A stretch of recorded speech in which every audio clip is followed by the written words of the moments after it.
Hey, how's it going, everyone? I have a pretty cool little video lined up for you guys going over the exact process that we use to book in BMW for a sales call for one of our clients. So everything from the offer, the script, how we built the lead list, email infrastructure, all that I'm going to show. So if you're interested in learning how we target bigger companies like BMW, definitely stay for the rest of the video. Here are some stats on basically how big of a company BMW is. So it's definitely pretty cool that we were able to get in touch with them and get a pretty relevant offer in front of them. So speaking of the offer, what was the offer that we were promoting, right? What is the reason why we're sending this cold email to these people?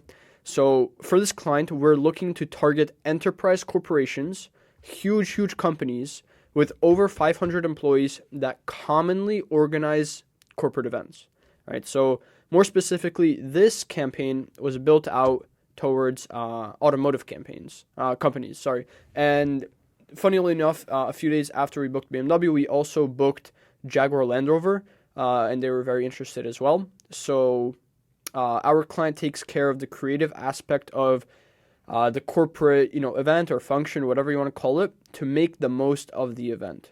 So they have great case studies. They've worked with companies like Yamaha, Formula One, Toyota, for the Supra release. They do a lot of work with big companies, NFL, great case studies, right?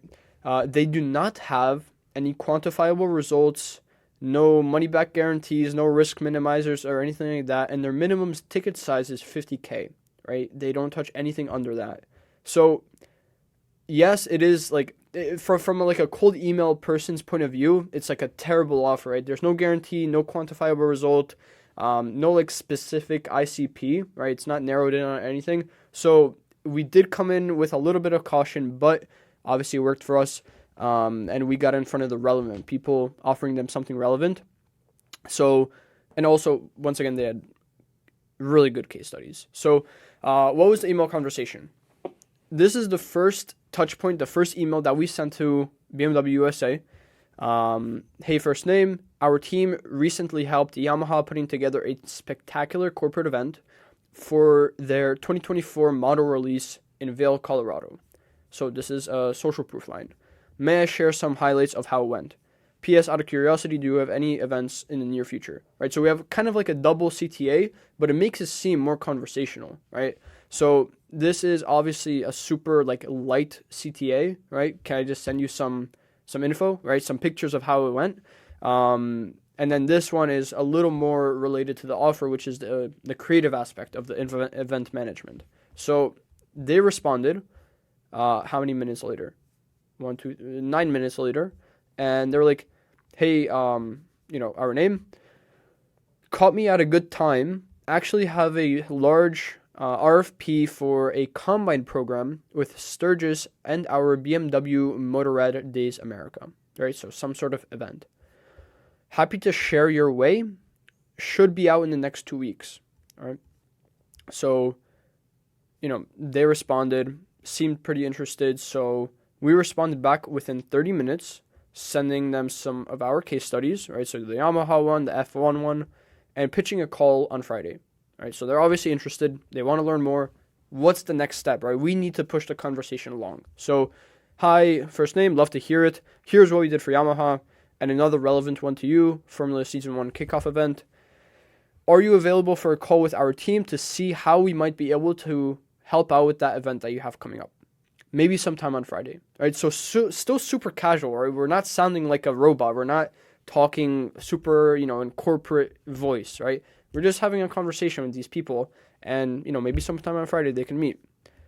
So then from here, they complement the case study, so looks nice and have opportunities for that style of event for internal dealer audiences as well as customer facing. So very good response.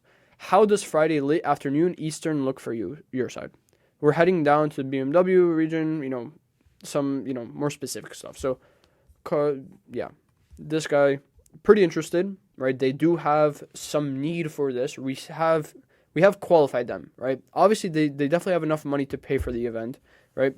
They definitely have a need for the event. They have multiple events coming up. So we continue the conversation. Sounds good.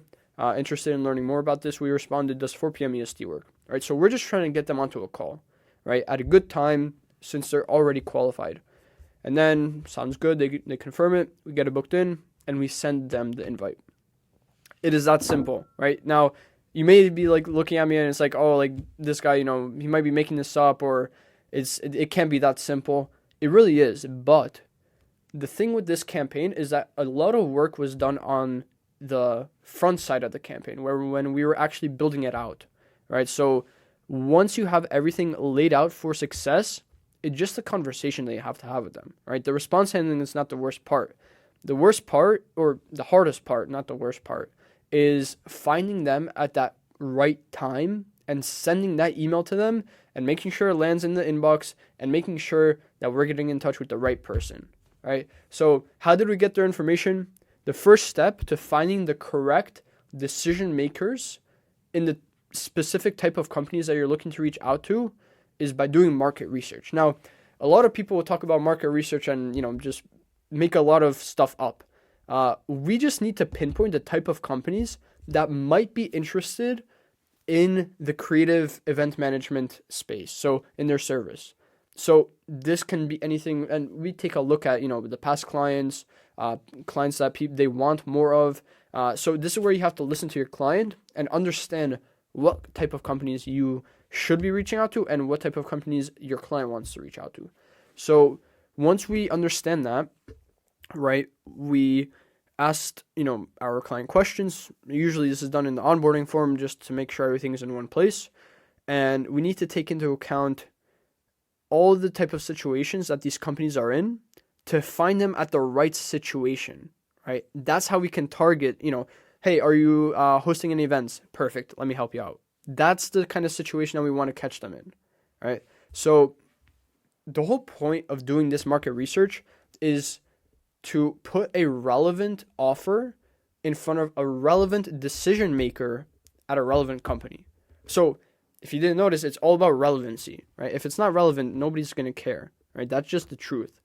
But people don't have problems with getting cold emails that are relevant to them, right? They just don't like the ones that are spammy and have no relevancy or aren't direct about what they're offering.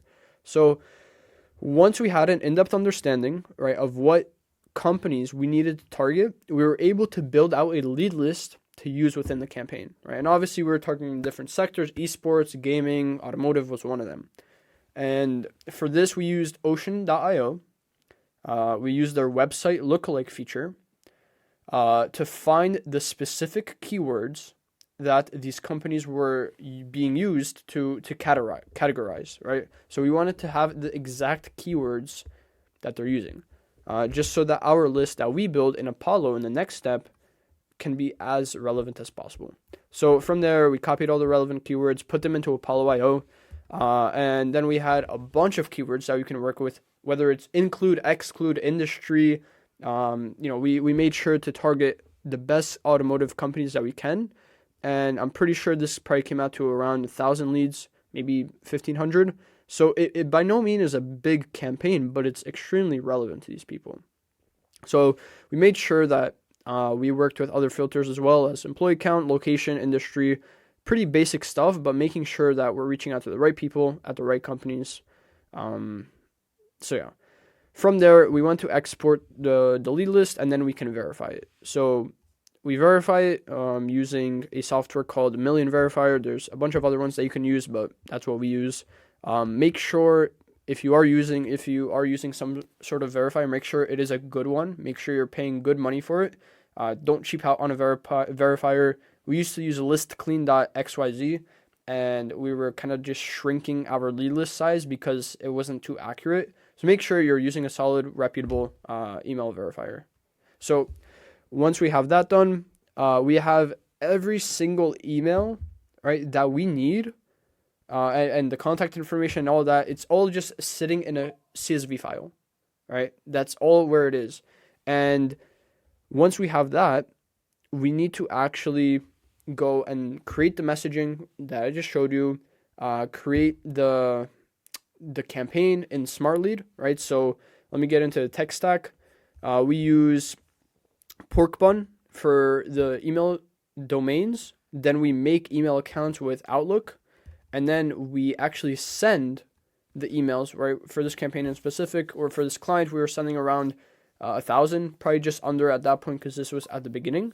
So we use Smartly to send the emails, Ocean.io to create lookalike lists and research company keywords, Apollo.io to actually get the decision maker info and filter a lot more to get a very specific list. And then from there, exportapollo.com, where you can actually export the whole lead list from Apollo without paying for Apollo. And it comes out much cheaper, and you get the same exact data. Million Verifier to verify, ChatGPT to do more research on the front side, right? Making sure we're reaching out to the right people. Funnily enough, most of the people that we were reaching out to were either marketing directors or executive assistants. So it just goes to show, like, without that, we wouldn't know who to target, right? So using GPT in the right way and understanding who your client wants to get in touch with on that first sales call is important. And then, of course, we use Airtable. If you guys haven't seen, we have a fully custom Airtable inbox that allows us to get back to these prospects quickly. As you see in the email conversation, we were getting back to them in maximum 30 minutes. So that's kind of how we do it. We went over the scripts. We went over how we built the lead list, how we did our market research, how we got that lead list and verified it. The offer we went over as well. So that's really it. If you do own a B2B business, whether it's service-based or a software company, anything like that, let us know. We can help you get anywhere from 10 to 40 qualified sales calls every single month on a pay-per-call basis. So, like you can see, we're booking meetings with some pretty big companies. So if you'd like to chat, there's going to be a link in the description. I hope that you learned at least something. Maybe you can implement it into your own cold email campaign. And this document is going to be linked as well, so you can take a deeper look. Thank you, and enjoy.